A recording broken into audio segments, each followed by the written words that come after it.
Well, Japan's reactor fears have reopened the debate about nuclear energy. Joined now by Jan Beranek from Greenpeace in Amsterdam. He heads their nuclear campaign.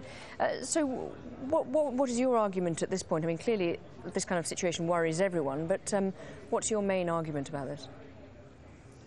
Well, we are, first of all, in our thoughts with the people in Japan who are still struggling with the aftermath of the devastating tsunami and earthquake.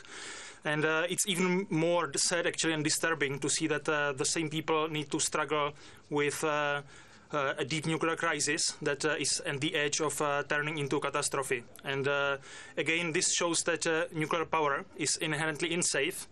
And because there is a deadly combination of failure of technology, natural disasters, and human failure that can bring the reactors to the edge of disaster meltdown and massive release of radiation.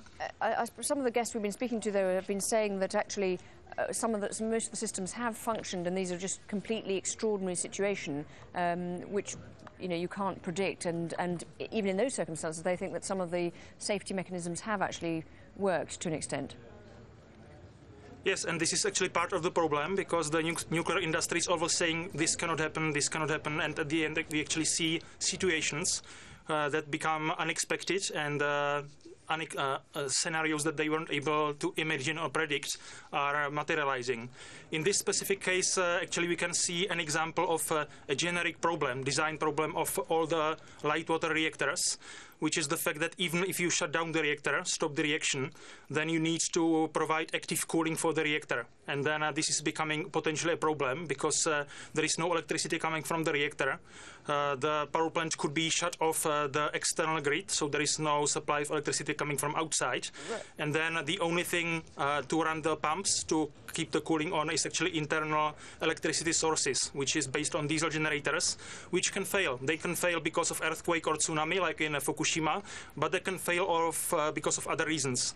And we have seen similar examples of accidents or near accidents because of this failure. For example, in Sweden, in a nuclear power plant in 2006 in Forsmark, where actually there was a blackout longing for about 20 minutes, and there was very near initialization of a meltdown, because again the cooling pumps didn't work as was expected. I mean, in this instance, the World Health Organization has said that the public health risk from the atomic plants in Japan remains quite low. Are you satisfied that we're getting the right kind of information out from people like the WHO and the Japanese authorities themselves?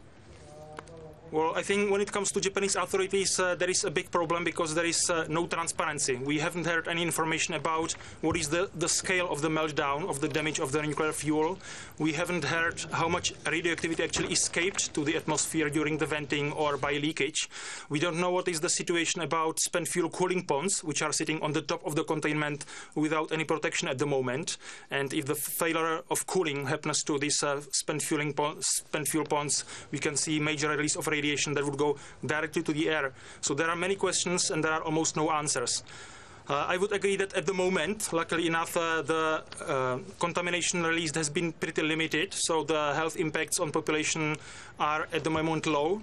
And in that case, it's actually good that there is no panic, and there is distribution of urine pills, there is some evacuation efforts. But we need to keep in mind that we are still sitting on a ticking bomb, and the situation can change from an hour to an hour. OK, Jan Beranek from Greenpeace in Amsterdam, thank you very much indeed for taking the time to talk to us. We really appreciate it. Thank you.